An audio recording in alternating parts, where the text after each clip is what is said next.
Para sa kaalaman, may 6 na health benefits ng pagkain ng saging na saba. Una, nakokontrol ang sistema ng sirkulasyon ng katawan.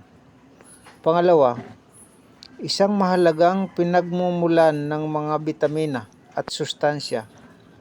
Pangatlo, nakakatulong sa konstipasyon.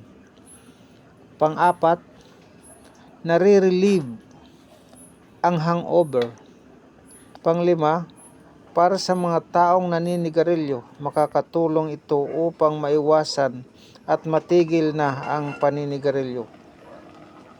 Pang-anim, tulong sa paggamot ng ulcer. Yun lang. Maraming salamat.